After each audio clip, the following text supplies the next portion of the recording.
আকাশকে একটা ফোন করি।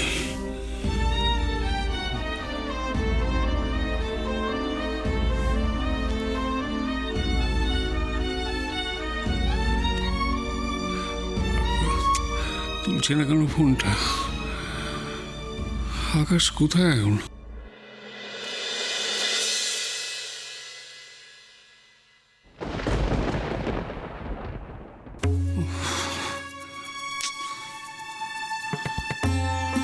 কি করবো এখন?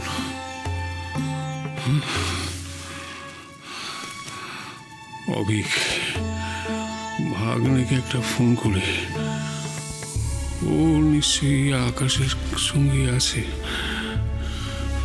আমাকে ফোন করি।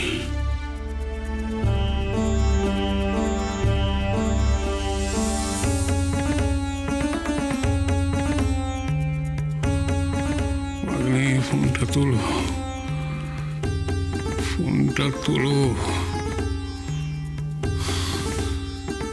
You unavailable.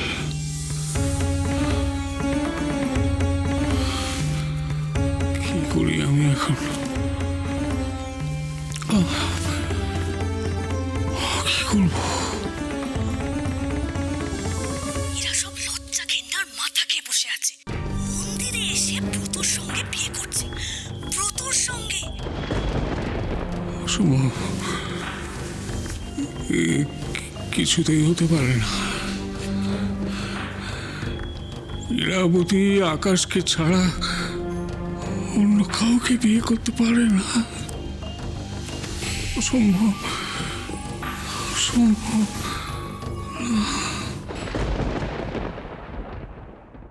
দেবেন না, কি হলো বলো তো ব্যাপারটা? ঠাম্মু পিয়ালি ওরা তো সব চলে গেল, তাহলে? সেটাই তো বুঝতে পারছি না। আচ্ছা কাকুলি বৌদি যা যা বললো তাতে তো এখন টেনশন হচ্ছে গো, কি হবে বলো তো? বুঝতে পারছি না। চলো তো দেখি দেখি, ভেতরে চলো, এসো।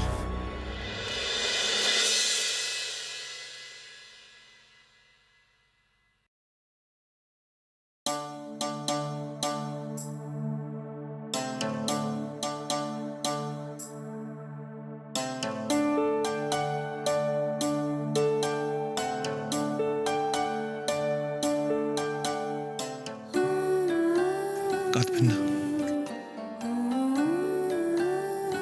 আমার জন্য সবটা তছনছ হয়ে গেল। ওরা যা বলে গেল সব ঠিক বলে গেল। না, ঠিক বলেনি। আপনি শুনলেন না? ব্রত বলে গেল যে ওদের বাড়িতে আমার বোনের আর আমার পরিবারের আর কোনো জায়গা হবে না। আর আমার বোন বলে গেল নাকি আমায় ঘেন্না করে। যে বোনটাকে আমি ছোটবেলা থেকে দু হাতে করে মানুষ করলাম, সে আমাকে বলে গেল যে ছি ছি ছি, সবটা হলুট পালট হয়ে গেল, সব নষ্ট হয়ে গেল। ও তো এখন সারা জীবন আমাকেই দোষারোপ করবে। ও জীবনের শেষ দিন পর্যন্ত ভাববে যে ওর ওর সংসারটা ভেঙেছে। আর ডাম্পু, আমি ডাম্পুর মাথার ছাদটাও কেড়ে নিলাম। না ইরাবতী, তাই বারবার আমার জন্যই তো ওদের বাড়ি যারা হতে হয়েছে। পিয়ালি যা বলেছে সব ঠিক বলেছে, সব না ঠিক ঠিক বলেনি। এখানে যা কিছু ঘটেছে তাতে আপনার কোনো দোষ নেই, কোনো দোষ নেই। আপনি শুধু আপনার ঠাম্মুর কথা ভাবুন। আপনার ঠাম্মুকে কি বলে গেলেন? একমাত্র আপনিই পারেন সবকিছু ঠিক করতে।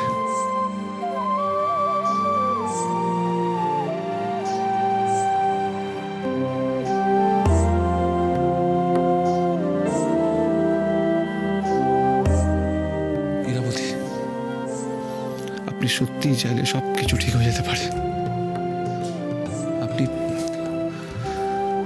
আপনি আমাকে সামনে যা যা ঘটলো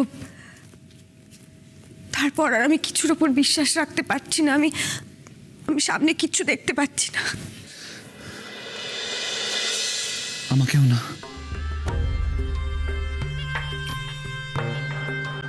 আমাকে একবার বিশ্বাস করে দেখুন। আমি আপনাকে কথা দিচ্ছি, আপনি যা কিছু হারিয়েছেন সব কিছু আপনাকে ফিরিয়ে দেব। আপনার পরিবার, আপনার বাড়ি শেষের কবিতা, সব কিছু ফিরে পাবেন।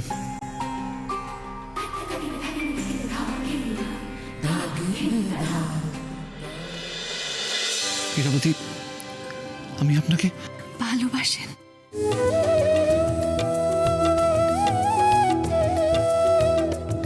তাই তো।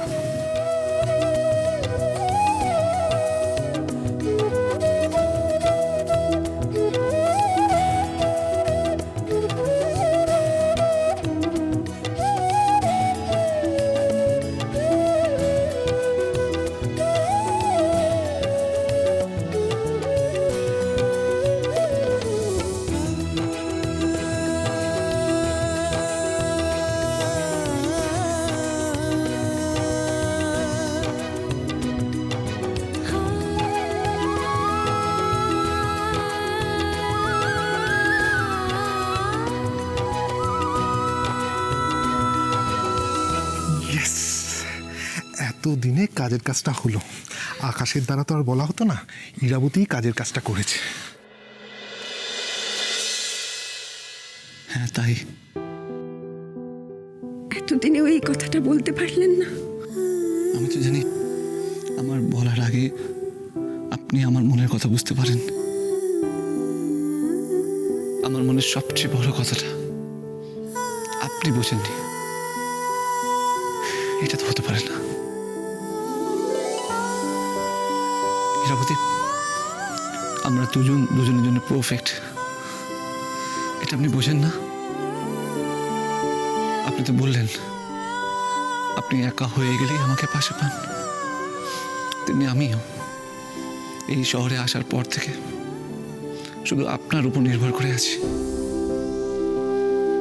আজ পর্যন্ত যা যা ভালো করেছে কার জন্য করেছে বলুন? একমাত্র আপনার জন্য। আমি সব সময় আপনাকে আমার পাশে দেখতে চাই। আমি জানি আমরা ঠিক মিলেমিশে থাকতে পারবো।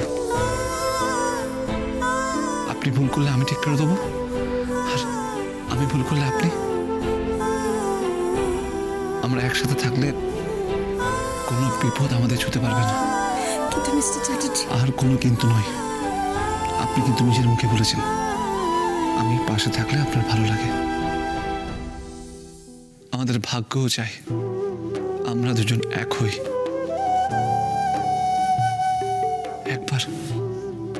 একবার আমাকে সুযোগ দিন, একবার বিশ্বাস করে দেখুন। আমি আজ এই মন্দিরে আপনাকে বিয়ে করতে চাই। আর সময় নষ্ট করব না, বিয়ে এই মন্দিরেই করবো আমরা।